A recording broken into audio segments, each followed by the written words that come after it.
Aligned with the practice of respectful parenting, Unschooling challenges conventional educational paradigms and offers a liberating alternative that both nurtures children's autonomy and fosters meaningful intergenerational connections.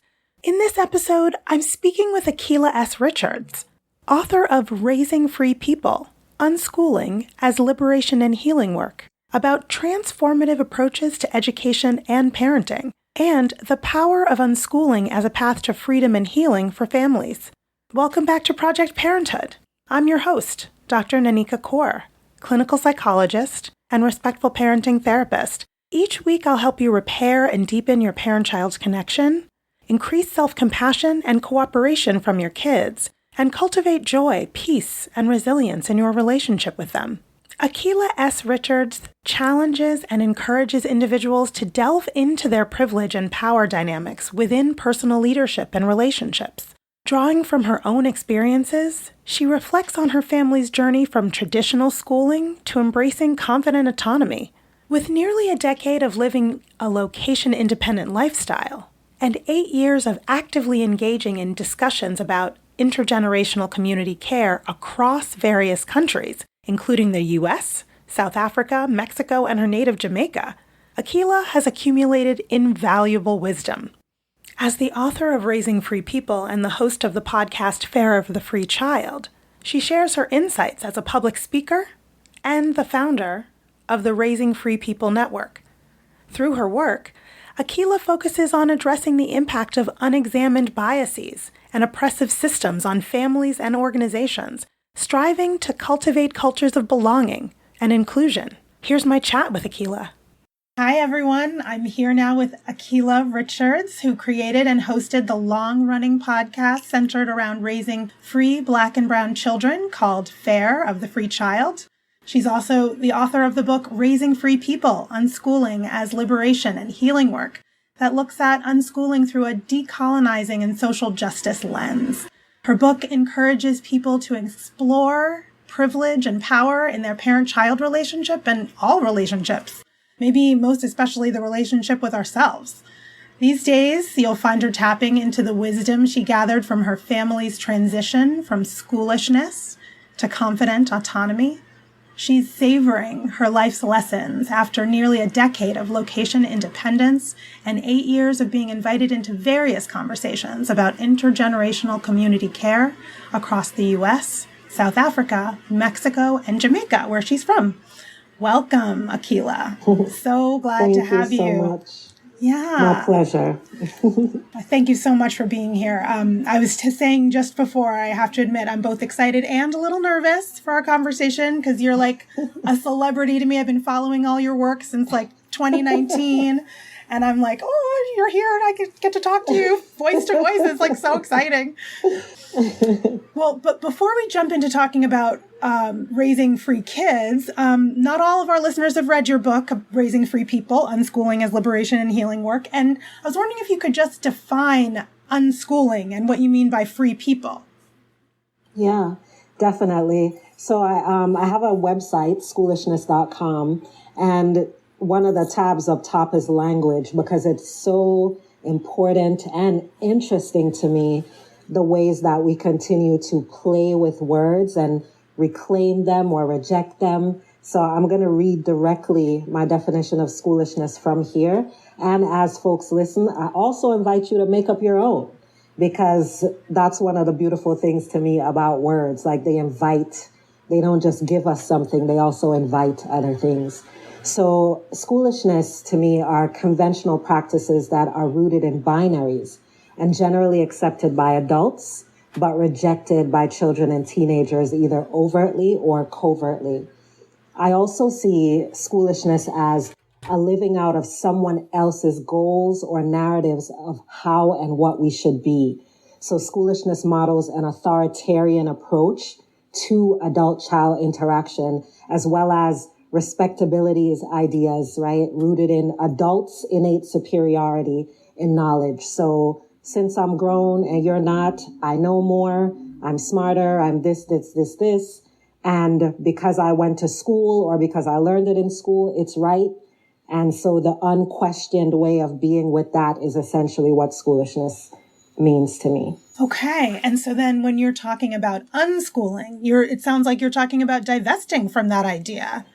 Yes. And not just in the sense of the physical space, but the schoolishness being the thing that operates in or outside a classroom. The idea that whatever, basically questioning all the things, especially the things that we consider normal or just so. So that's exactly what we're saying, to move away from a school-centric life over into a human-centric life, which can absolutely include school, but doesn't rely on it for validation, community, what's right, what's wrong, what's safe, what's appropriate, what's smart, you know? Yeah. And so when you say free people, free children, but free adults too. Yeah, exactly. That's why the book isn't called Raising Free Children, because it really is about the human at various stages of the journey. Because as it turns out, every adult I know was a kid.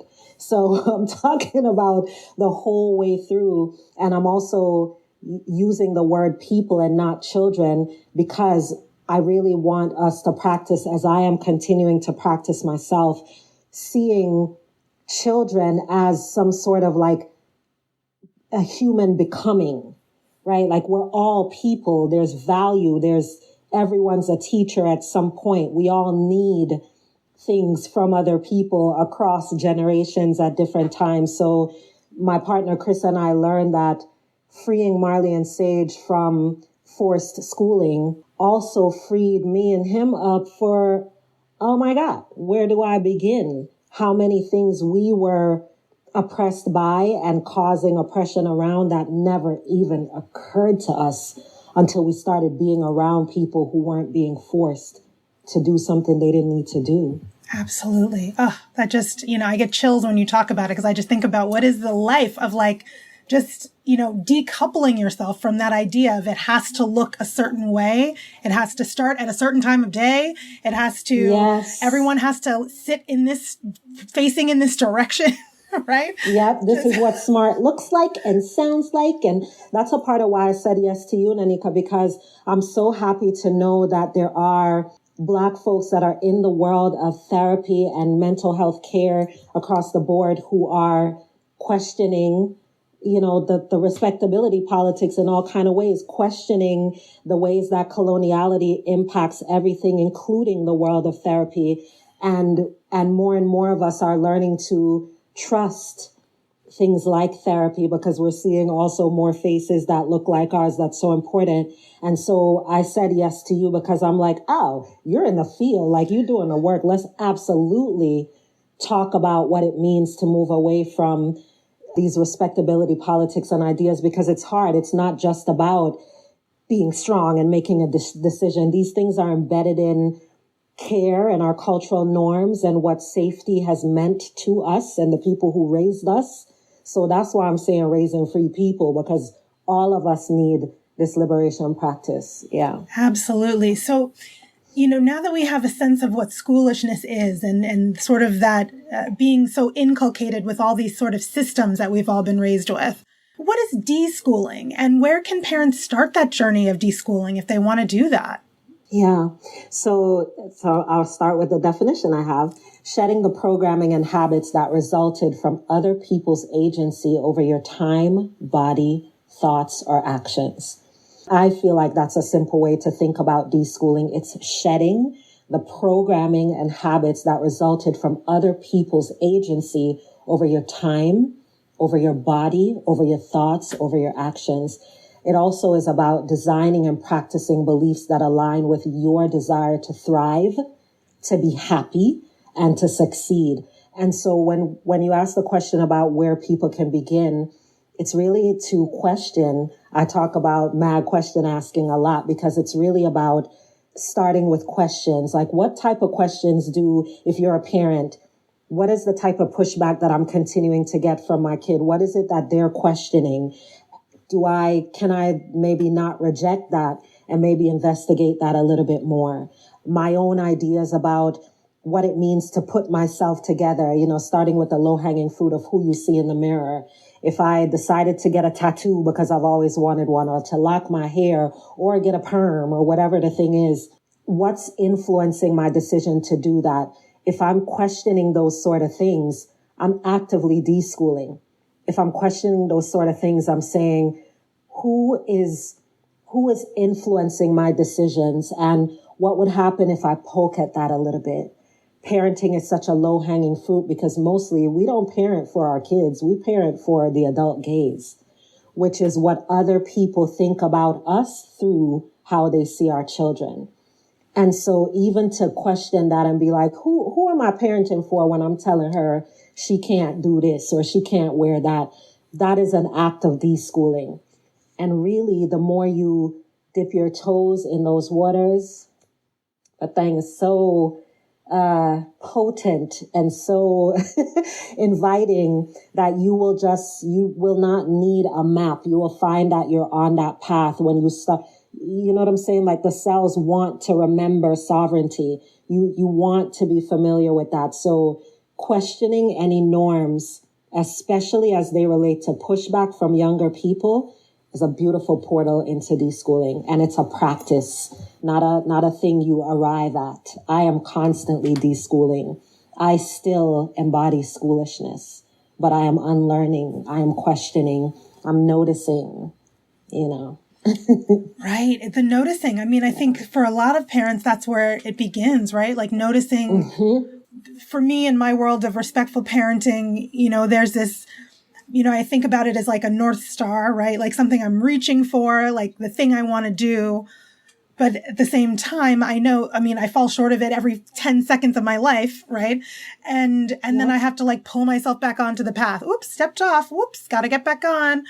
Right. It's not something, as you're saying, I'm arriving at necessarily. It's just like what's sort of guiding me and like what I'm trying to do. It's like my sort of goal. And shaping you. Shaping is what I like to think of it of. It arranges you. It helps. Right now, Marley and Sage are 20 and 18, which is like wild to me. Oh my gosh. It's so wild. Yeah. Because I listen, sometimes I go back and I listen to your early episodes and they're just like little kids. And right. And their voices, I still feel like that today, and I see them all the time. Oh my goodness. And so I bring that up because we are in such a different level of dialogue and reflection about what was effective. I don't want to say what worked, because even when I think about path, like I don't use the language of it being a path. I think the whole thing is the path, because it's really about coming back to your humanity and recognizing it and being more practiced with sovereignty so that you don't feel resentment and fear when you see it in the people that you have control over, right? So like the whole thing is the path. The falling short of it is part of the path, because that's where you get to invite them noticing that and being like, oh my gosh, mom's not perfect. Bet. That mean I ain't gotta be perfect. What a relief, because all the people at the school are saying that I'm only shiny when I get it right, or so the whole thing is the path. So now I'm having conversation with Marley, who's in college, about her noticing the difference between when I was so driven that it cost me my sleep and my patience, and she's kind of hitting her head against that wall now. And she has the benefit of being like, Mom, I remember when you told me that didn't get you to the point that you wanted. And how come you and Dad almost divorced because this and that. Like, the whole thing is the path, because it isn't about what I'm teaching or showing or not even modeling all the time. It's about being in relationship with that human and trusting them with themselves, trusting them with that North Star idea I have, and letting that shape how we talk to each other, how we talk to ourselves, how we notice when we fall into the trap of what colonization did and is going to do for a hot minute.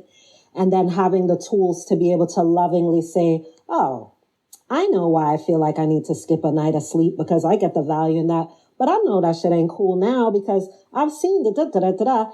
And then now also, because I'm not forcing myself to live this life, I also have the space to process that experience and integrate it as opposed to waiting for the next retreat or the next service of church or whatever to get my little hit that isn't actually shaping me. Right? Absolutely. Yeah. Absolutely.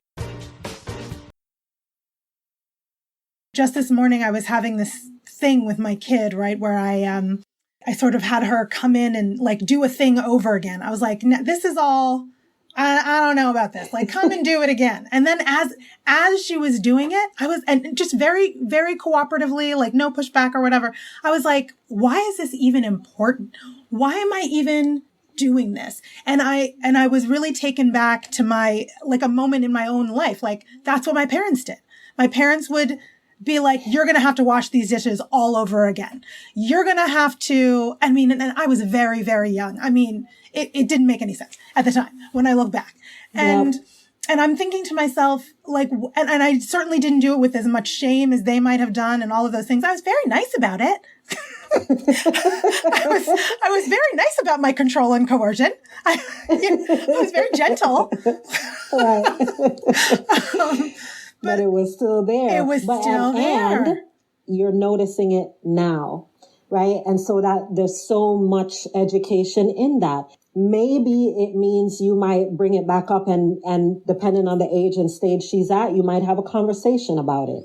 Just as a sort of loose, teachable moment, because we like those. We're schoolish people, and those feel really good to us. They really do. And then, right? Or you might not apologize. You might assess it and say, nah, this is actually just going to shape how I move going forward, which is also valuable to her and to you. You have options. And you also have the option of not being like, oh my God, how could I do this to my kid when I know good and well, da, da, da, da, da. Or you also have the option of moving away from, well, my parents did it, and now I'm Dr. Such and such, there's a whole gamut of options that you have now to turn that into a practice. Yeah.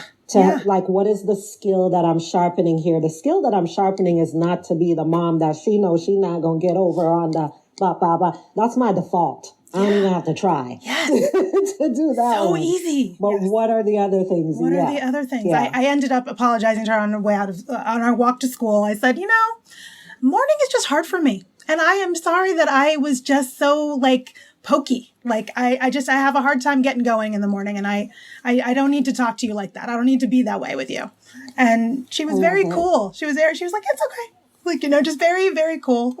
But yes. But I really wanted to be like, can I just have a do-over? Like, that was not who I want to be. That's not who I want to be. Which is beautiful. And again, what it shows, right? What it shows her, as options for managing her emotional spectrum, which we know, I speak for myself, my parents were not, their management of their emotional spectrum was on me. Like, do not make me feel like I got to do something or be uncomfortable or blah, blah, blah, blah. And this isn't a knock on them. It just was not okay. It was not appropriate on so many levels, and became very much the voice that I used in my own head. And so you apologizing to her, sometimes, especially as they get older, I like to remind myself and others that, like, the apology is about the practice, period, because they may not accept the apology. She might have been cool today, and another time she'd been like, yeah, whatever. I'm sick and tired of your apologies. Okay. But then again, now this is a human and a human. Okay, those are your real feelings. Okay, I don't like when you talk to me like one of us ain't got no sense. Can we talk about that? Actually, it doesn't matter to me what you're saying. It matters to me that you thought you could share that with me. I'm going to be with it. Going to go talk to my friends because that's what's appropriate, because this is not your problem. I just have options now. Yeah. I think it really is so important to remember that you have these options. And how often we are, and I know that I even was in that moment, operating under that adult gaze piece, right? And so can you talk more about the adult gaze? Like, what does that really mean? And how is that affecting all of us as parents? Yeah, totally. It's how is it not? Right. Would be my follow-up question, because so much of, and that's why Fear of the Free Child podcast really zoomed in on people of the global majority, Black folks, Native, Indigenous folks, non-white folks, because the dominant culture for non-white people is so much about our safety is tied to how we are seen and understood by dominant culture, right? That's how our people kept us safe and each other safe.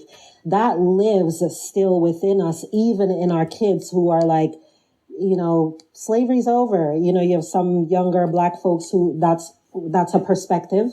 And even with all of that is the reality of why we do what we do. But we have to be able to recognize that as a type of gaze. When we talk about in intersectional feminism, the male gaze and the idea that as a woman, we tie our sense of beauty and value and worth to how a male might see us, not because we're whatever, but because of all of these systemic things and these real experiences. Same thing with the parenting. It's this idea of like, well, maybe if I didn't get certain things right, I'm going to do right by my kid, which means people are going to see that they're incredible and amazing and well put together and well spoken. We parent for a lot of different reasons. And so if we can be asking ourselves the question in a moment when we're in relation with our kids, who was that for? Who was that for? When I asked him to do that or not do that, who am I speaking on behalf of? Who am I responding to? Sometimes it's my grandma. Like for me, literally is my Jamaican grandmother that had very specific ideas about how a thing needed to show up and what was inappropriate and what was not. Or it might be someone in church. I grew up in a super churchy home and migrated into a different experience with God and spirit, but there's still a lot of ideas there. I also was a very good student. So my studenthood ways show up and be like, this is what we need to do to get the scholarship. So that means that. So I'm always shaping my children based on how I was shaped. So when I think about it as the adult gaze, it allows me to be in a more active relationship with this village that's helping me to raise my child. And it also is giving me the space to think about the difference between parenting my kid and parenting for how someone else sees my kid. Because ultimately, my parenting practice is about wanting to have a certain type of relationship with this person even when they're grown. And so if I'm not keeping that in mind even now, it'll be too late by then because they'll have very clear ideas, truthful ideas about who I actually am. Not my idea of what a mother-daughter, a mother-son thing is supposed to be like, right? That's what that's about. The adult gaze languaging is just inviting us to interrogate who and what we are responding to in relationship to young people. Not just our children, but young people, period. Absolutely. As you're talking, I'm thinking about all those times, when I hear some other child, not my own child, right? But some other child is like talking some kind of way to their parent or something like this. And it's like inside, it feels like, just feels like, like what, how, what's gonna, yeah. it's just if everything feels hard. But then, I have a lot of clients who, that we've all been there. If you've parented a child between the ages of 3 and 6, you have been on a street where your child is losing it. And all you can imagine is all the eyes that are on you. Absolutely. That's all you can feel. 100%, which is why we have to have these conversations because, Nanika, that example that you bring up is where we all tend to go, myself included, when really that's a stage and that's a moment. There are all these other moments where the child still needs us to show up. That is not about avoiding that moment because actually we can't. And you know this more than I do, that there's all sorts of opportunities for connection and communication on either side of and in the middle of that moment when they're wilding out. That is a natural developmental stage. But we take that with us and we carry versions of how that feels in our body all the way through. And it feels so valid that we're parenting for that moment when it's like, ma'am, open your fingers, release that moment, and let's pay attention to the whole thing. What if we weren't waiting for moments like that? How differently would we be able to hear and respond to, and also our children seeing right? Because all of this is education for our relationship dynamics. So I so feel you, and I'm glad you brought that one up because that's real and true. That's just real, and we have to put that in its place and not treat it like the thing. Like we think about, also there's the analogy of like, oh, I'm trying to avoid my kid, I don't know, being on the pole. Or like we think about the extremes. And I have an 8-year-old and I'm thinking if there was a pole, first of all, she'd be climbing it, spinning around on it, like trying to like get to the top of it somehow. Like, thank you. So actually that would be great for her body. Exactly. But it's like, these ideas of the things that we're trying to avoid often become what we focus on at the expense of a healthy intergenerational relationship. Yeah. I love that you even call it that, an intergenerational relationship, even looking at just your parent-child relationship as one of those, right? Just like some people say, like when I think about myself, like I am someone's ancestor, like what? Like, hold on a second. Exactly. Hold on. That's what I'm talking about. Like, that's what this is to me. Yeah. That's exactly what this is about. It's like, and not just the ancestor, also, as I mentioned earlier, the voice that they hear in their head. Like to think about the sense of responsibility that comes with the fact that, it's quite possible that I'm who they're going to hear. How do I want to show up? And this is not about not being your fullest self as a parent. Certainly, and my children will tell you, they know the whole Akilah, or at least most. They know many, many chunks. So it isn't about trying to like walk on eggshells and be super nice to your kid. That's another thing that happens in the unschooling space when we talk about generally pervasive whiteness. This idea that being an unschooler means that your kid is just free and they're happy all the time. Mm-hmm. Freedom and responsibility go together. And so, but the responsibility isn't just about keeping the child tucked in check. It's also about who am I to this human at various stages, because I am someone's ancestor, and it directly for me affects so much my relationship with my parents. And I didn't even expect that at all. Yeah.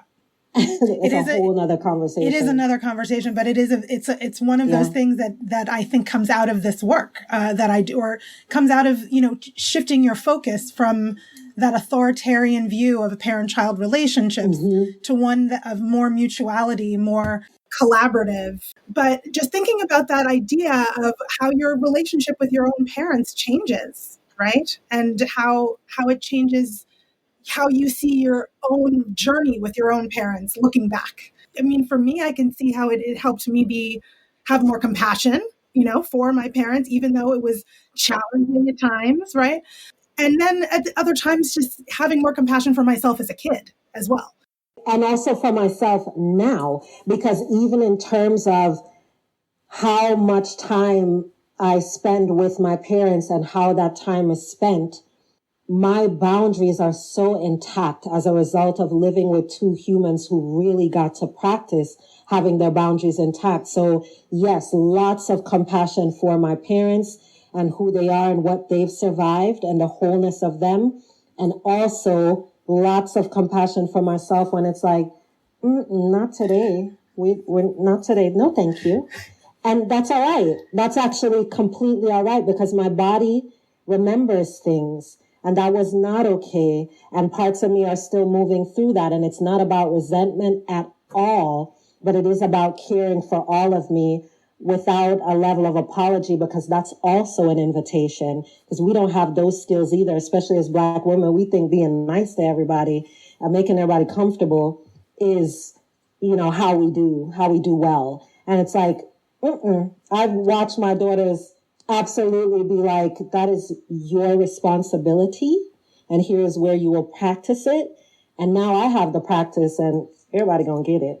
Like, it's like, we are gonna practice, I promise, because this is amazing, and we need these skills. Absolutely. So, as we're coming to the end of our chat today, and I could talk to you forever, I want to leave folks with another breadcrumb to follow if they want to move toward unschooling even if right now they are unable to disentangle from that traditional school space, or their child simply wants to attend traditional school.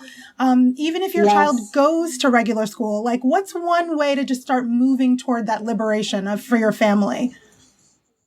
Yeah, easily I would just say more listening, active listening. So as adults, we are socialized to believe that we parent on and teach on children, right? They come to us with something and we try to help them fix it. We're walking lesson plans and opportunities for them to learn and grow and evolve. If we could be also, if I was listening more, just listening, not trying to solve, but listening, what might I hear? And I'll add on to that, this phrase, resistance is the roadmap. Resistance is the roadmap. Wherever you can interrogate a level of resistance that you're noticing with a kid, there is something really valuable in there. And that value is not in your capacity to fix it. I promise. That's what I would say. Start listening more. So hear your own voice less when you're talking to them. And remember that resistance is the roadmap. You can trust their resistance for some level of education that you're not going to otherwise get. Looking for these nuggets in their resistance. What are they resisting? Why are they resisting? Yes. What's going on for them? Do they have a point? I mean, that's what I always like to, maybe you have a point. Maybe there is no point in doing this thing that I think is so important. Yes. And just like you were saying before, interrogating. Exactly. How am I feeling about this? What is this bumping up against for me? One of the major things that I also work with parents and educators, recovering academics, as they've called themselves, on this idea of pleasure as another signpost. Because unschooling is so not about school or unschool. You can absolutely be in school and be an unschooler. So it's for a lot of us, especially if we did well in school, our relationship to pleasure is so warped. So when we see a child in just pleasure, that can be triggering. So sometimes when we talk about resistance, it's when they're doing a thing, my reaction, is this about pleasure? That question is never not valid, even if the answer is no, because it's bringing you back to an awareness of how warped our relationship is to pleasure. We felt like we had to earn it, hide it, perform it. All these things are normal for us that for younger people is not. So ask yourself that question. Is pleasure involved here? Is this my response to them being just seemingly happy and not worried about something? Can I check in?